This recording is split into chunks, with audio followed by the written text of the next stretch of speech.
Why Charlie Kirk's friends are systematically debunking out-of-context videos. The assassination of conservative youth activist Charlie Kirk on September 10, 2025, has become a defining moment in the contemporary political media environment, sparking not only widespread mourning and political calls for unity, but also an intense, rapid-fire battle over his legacy. The news that his close associates feel a moral obligation to dedicate significant time and resources to debunking out-of-context clips reveals the high-stakes effort to control the post-mortem narrative. The context: a legacy under attack. Charlie Kirk, the 31-year-old co-founder of Turning Point USA (TPUSA), was a highly polarizing figure even before his death, known for his aggressive campus debates "Prove Me Wrong" and provocative rhetoric on race, gender, and U.S. history. In the hours and days immediately following his tragic shooting at Utah Valley University, the digital sphere was saturated with two opposing narratives: the martyr narrative, pro-Kirk, advanced by political allies like President Donald Trump and Vice President J.D. Vance. This narrative hailed Kirk as a heroic figure and a martyr against radical left political violence.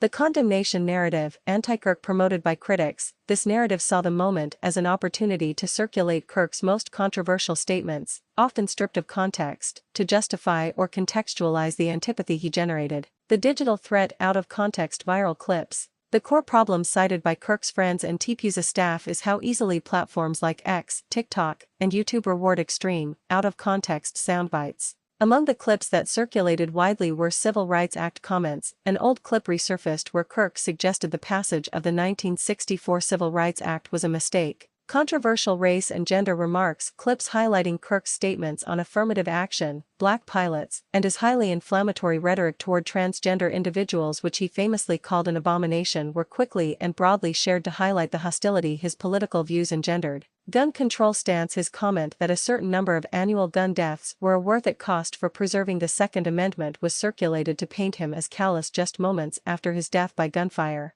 These short, de-contextualized snippets serve to dehumanize Kirk and make the grief of his supporters appear unwarranted to a wider, less politically aligned audience. The organized counterattack. The moral obligation cited by Kirk's associates, notably TPUSA spokespeople, led to a highly coordinated counter-media campaign. Rather than staying silent, his allies hosted dedicated segments reportedly lasting over 90 minutes in a single sitting to specifically address and debunk the most damaging viral clips. Their goal was twofold: to reframe the narrative, to place Kirk's controversial statements back within the context of the larger, often complex political discussions he was having, and to emphasize his belief in open inquiry and debate. To protect his legacy, to ensure that his work building one of the nation's most powerful youth conservative movements, rather than his most inflammatory comments, defines his historical impact. This effort illustrates the sobering reality for any high-profile public figure today. In the era of social media, a legacy can be shattered by a handful of expertly edited, context-free, and virally shared clips, compelling even close friends to engage in digital crisis management to preserve the memory of the deceased.